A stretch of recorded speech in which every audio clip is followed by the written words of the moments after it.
ቀርቧልና በዘመን መጨረሻ ላይ ላለለኛ በዚህ መጽሐፍ የሚናገረው እግዚአብሔር ዘመኑ ቀርቧልና ይለናል። ከመቼውም በላይ ዘመኑ የቀረበበት ጊዜ ነው። ስለዚህ መጽሐፉን የሚያነበው መጽሐፉ ዮሐንስ ራእይ መከፈት አለበት፣ ተዘግቶ መቀመጥ የለበትም። ደጋግመን ይህን ሀሳብ አንስተናል። መነበብ አለበት።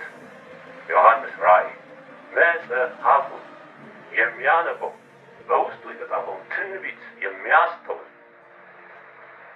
መጽሐፉ በትንቢት የተሞላ ነው።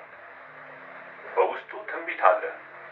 ይህ ትንቢት ደግሞ የእግዚአብሔር ፕሮግራም በምድር ላይ ለሚያምነው ዘላለማዊ የእግዚአብሔር ፍቃድና ሀሳብ ምን እንደሆነ የተገለጠበት መጽሐፍ ነው። ሙሉ የሆነ የእግዚአብሔር ፕሮግራም ያለበት መጽሐፍ ነው። በትንቢት የተሞላ መጽሐፍ ነው። ትንቢቱን የሚያስተውል ይላል። በመጨረሻም ደግሞ የሚጠብቀው ብፁዕ ነው ይላል። ስለዚህ በእነዚህ ሀሳቦች ላይ ተንተርሰን